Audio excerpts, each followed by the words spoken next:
If we have money, we just call each other. Mike, what do you want to do? There's tickets on third row. Bro, for the extra 25, it's 180. Who gives a fuck? Just buy the ticket, Joey. All right, we buy the tickets, 180 a piece. 3 fucking tickets to go see 2 bands. 180 is way overpriced, but that's what the deal is today. And then I call. We're not going to drive. We're getting fucked up. We're taking edibles. I got to get a limo. We're taking Uber X. Go fuck yourself. We're taking an Uber Pimp, Jack. So, and before that, we're going to get a nice dinner. We're going to get a nice $300 dinner, a couple steaks. We're going to go in there, and guess what, guys? At the end of the night, we're just going to walk into the concert. Whatever's going to be great on the guitar, Alice in Chains going to be great, Bush, and we go home.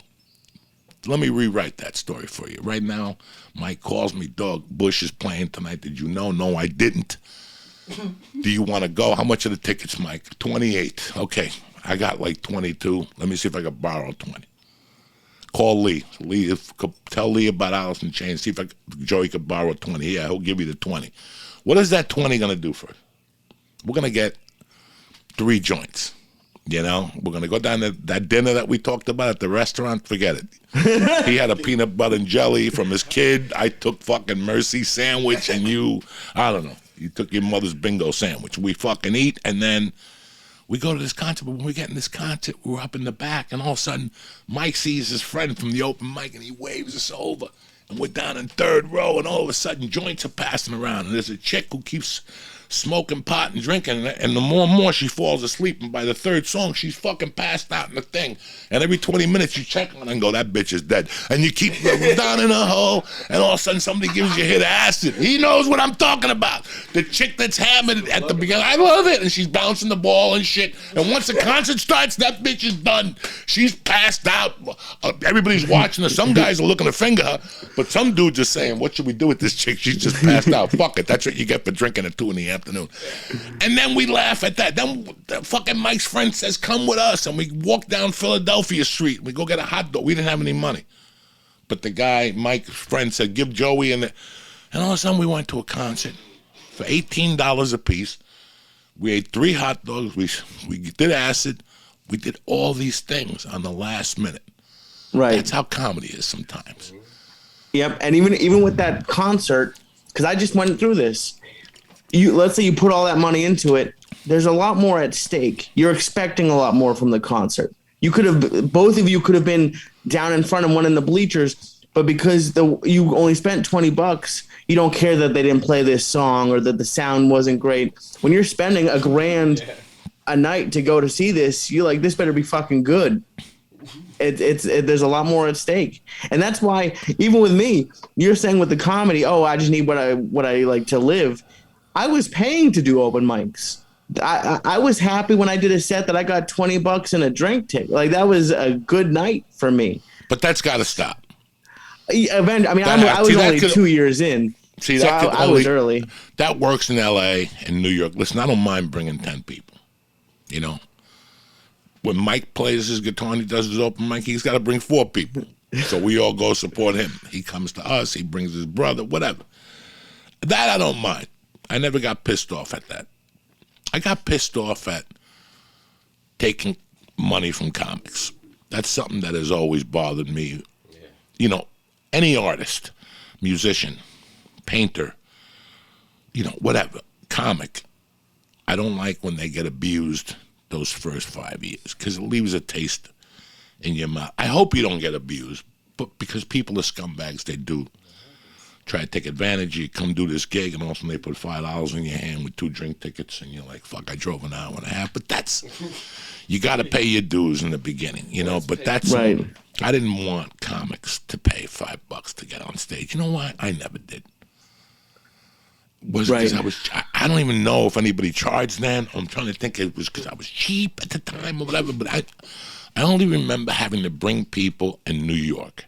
Like when I came to New York in '93, I had to bring people to comic strip, people that stand up New York and all that shit. And then you go to Colorado and there's no such. Just come to the booker will say, just come.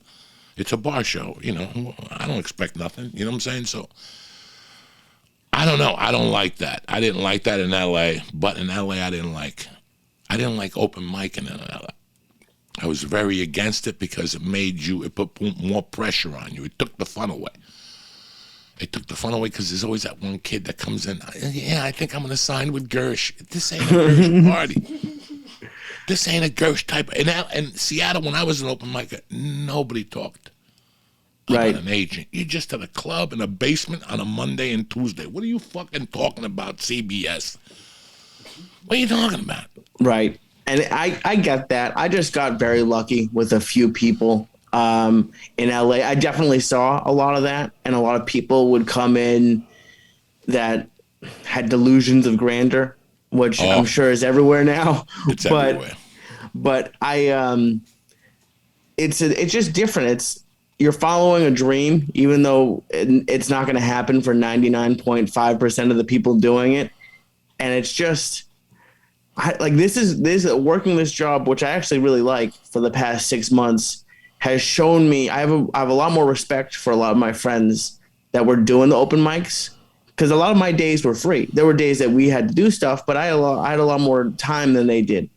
And to see the difference between a job and then following a dream, there's a big difference. And it's and stand-up is fun.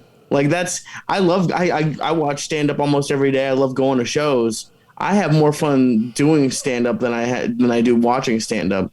Making those people laugh like that at my level was some of the most fun I've ever had. It's just exciting. It's just me, especially me. You know me. I'm a shy. I don't like being the center of attention. But something about being on stage when it's working. It might even be better than sex at some points. I think even when it's not working. See, I don't like that. Just fucking being. Listen, it's an uncomfortable feeling. It's an uncomfortable feeling as fuck.